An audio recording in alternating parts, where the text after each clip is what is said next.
حفتي لو ما أنت أنا زنقرك دما كاوز مد نجارزي نكتواتزيو حد ود توعتي كفكرك كنكلو زيت قومو حموشتك على تلو كافتم قالت نساتهم دما اتحادة أطوي قدحن النتقيز حتت إذا دما أبي لخي جزأتي خدو جزا مساعت خدول اللي زولك على زدقاق من تدا أخوينو إزي كم ترد على ويدما ስለዝተጠራጠረክ ናብ ካሊ ንከይትኸድክ ይኾነሲ ድሕንነት ቅዩ ዝሓተክ ዘሎ እዚ ናትኽ ድሕንነት ስለዘተሓሳስቦ ናትኺ ሰላም ምዃን ንዑ ሰላም ስለዝህቦ ጥራይ ክኸውን እውን ይኽእል እዩ እቲ ካልኣይ ነጥብ ድማ ኣጆኺ ኣለኹልኺ ዝብሉ ቃላት ዝደጋግም እንተኾይኑ ዘይፍቅር ወዲ ፈፂሙ ዞም ቃላት እዚኦም ካብ ኣፈ የውፅኦምን ምክንያቱ ኩሉ ግዜ ንሕና ደቂ ሰባት ኣብ ልብና ዘሎ ነገር ኢና ላብ ደገ ውፂና ንዛረቦ ነንፀባርቆ በዚ ድማ ዋላ እውን ከምስል እኳ እንተፈተነ ልንእሽተይ መዓልቲ እምበር መሊኡ ኣጆኺ ዝብሉ ቃላት ደጋጊሙ ኣይዛረበክን እንተደኣ ዘይፍቅሩኪ እቲ ዘፍቀረክ ግን ኣብ ሕድሕድ ችግርኺ ኣብ ሕድሕድ ዘጋጥመክ ሕማቕን ፅቡቕን ተጓንፎታት ኩሉ ኣብ ጎንኺ ኮይኑ ንክፈትሕ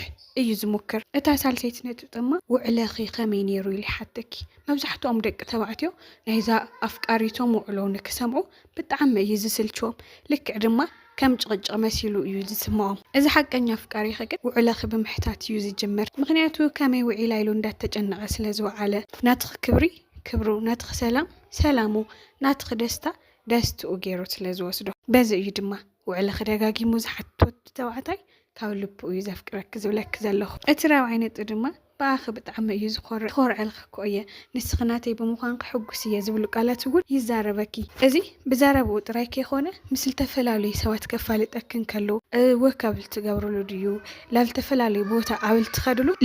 ልርአ ኣብ ገፁ ደስ ዝብል ስምዒት ኣሎ ምስ ሰባት ከፋልጠኪ ስፍስፍ ይልብል ብጣዕሚ ደስ ዝብሎ ምስ ቤተሰቡ ምስ ኣዕሩኽቱ እዩ ዘፋልጠኪ ምክንያቱ ብኣኺ ስለ ዝኮርዕን ናቱ ከም ዝኾንኺ ክትፍለጥሉ እውን ስለ ዝደሊ በዚ ድማ